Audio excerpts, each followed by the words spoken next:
સાંજ પડે એટલે હળવી ભૂખ તો દરેકને લાગે, એમાંય વળી બાળકોને તો કંઈક ચટપટું અને ચીઝી જ જોઈએ.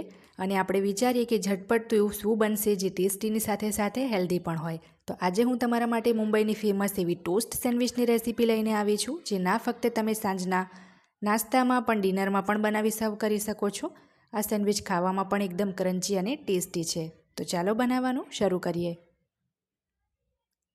તો સૌથી પહેલાં સેન્ડવિચના સ્ટફિંગ માટે એક કડાઈમાં આપણે 2 ટેબલસ્પૂન જેટલું તેલ લેવાનું છે. તેલ ગરમ થાય એટલે એમાં અડધી ચમચી જીરું અને 5 ચમચી હિંગ ઉમેરી છે. ત્યાર પછી 1 મોટી ચમચી તાજા વાટેલા આદુ લસણ મરચાં ઉમેરી 1 મિનિટ આપણે ધીમા તાપે એને સાંતળી લેવાનું છે. 1 મિનિટ આદુ લસણ મરચાંને સાંતળ્યા પછી એમાં અડધી ચમચી જેટલી હળદર, 1 ચમચી ધાણા જીરું પાવડર અને 1 ચમચી તીખું લાલ મરચું ઉમેરીશું અને સરસ એને મિક્સ કરી 1 મિનિટ એને પણ ધીમા તાપે શેકી લેવાનું છે. હવે એની અંદર આપણે 500 ગ્રામ જેટલા બાફેલા બટાકાનો માવો ઉમેરીશું. 500 ગ્રામ બટાકાને બાફીને ઠંડા થયા પછી છોલીને મેશરથી મેં મેશ કરી લીધા હતા. તો સરસ બધું જ આપણે મિક્સ કરી લેવાનું છે. અહીં જે આ ક્વોન્ટિટી છે સ્ટફિંગની એ 8થી 9 સેન્ડવિચ માટેનું આ મેઝરમેન્ટ લીધું છે મેં. તો થોડું મિક્સ થાય પછી આપણે એમાં સ્વાદ પ્રમાણે મીઠું ઉમેરીશું અને 2 ટેબલસ્પૂન જેટલા ધોઈને ઝીણા સમારેલા લીલા ધાણા ઉમેર્યા છે.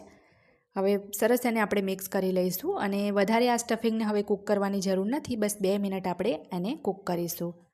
2 મિનિટ કૂક થાય પછી આપણે ગેસ બંધ કરી દેવાનો છે. આપણું આ સેન્ડવિચ માટેનું સ્ટફિંગ હવે તૈયાર છે. હવે સેન્ડવિચ માટે અહીંયા મેં 2 જમ્બો બ્રેડ સ્લાઇસ લીધી છે. બંને ઉપર આપણે આ રીતે બટર સ્પ્રેડ કરીશું.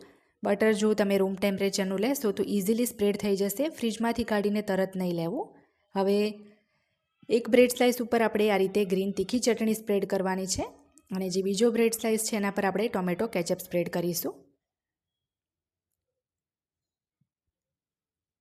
હવે આપણે અત્યારે જે સ્ટફિંગ રેડી કર્યું છે એ આપણે કોઈ પણ એક બ્રેડ સ્લાઇસ ઉપર થોડું એવું થીક લેયર બને એ રીતે સ્પ્રેડ કરવાનું છે. ત્યાર પછી એના ઉપર આ રીતે ગોળ સ્લાઇસમાં કટ કરેલી કાકડી મૂકીશું. ત્યાર પછી એના ઉપર આપણે ગોળ સ્લાઇસમાં કટ કરેલા ટામેટાં મૂકીશું. ત્યાર પછી ડુંગળીની અને બીટની સ્લાઇસ મૂકીશું. બધા જ વેજીસની સ્લાઇસ આપણે એકદમ પતલી કટ કરીને લેવાની છે. જે કાંગરીવાળો બ્રેડ નાઇફ આવે એની મદદથી મેં એકદમ પતલી અને કટ કરી છે. હવે એના ઉપર ઘણો બધો આપણે ચાટ મસાલો સ્પ્રિંકલ કરીશું. ત્યાર પછી એના પર આપણે પ્રોસેસ ચીઝ છીણીશું. ચીઝ તમને જેટલું ગમે એ હિસાબથી તમે વધારે કે ઓછું એડ કરી શકો છો. હવે થોડા લીલા ધાણા એડ કરીને કેચઅપવાળી બ્રેડ સ્લાઇસ એના પર આ રીતે ઢાંકી દઈશું. તો હવે ગેસ ઉપર આપણે સેન્ડવિચને શેકવા માટે આ રીતે એક ગ્રીલ પેન ગરમ કરવા મૂક્યું છે. એના પર થોડું તેલ એડ કરી આપણે પીછીથી સ્પ્રેડ કરી દઈશું. ત્યારબાદ આપણે બનાવેલી સેન્ડવિચ એના ઉપર મૂકવાની છે અને વજન આપવા માટે આપણે એક ફ્લેટ આ રીતની ડીશ મૂકી એના પર ખાંડી મૂકીને સેન્ડવિચને શેકાવા દઈશું. તો 1-2 મિનિટ ધીમા તાપે શેક્યા પછી આપણે સેન્ડવિચની ઉપરની સાઈડ પણ આ રીતના થોડું તેલ સ્પ્રિંકલ કરીશું અને સેન્ડવિચને આપણે બીજી સાઈડ ટર્ન કરી લઈશું.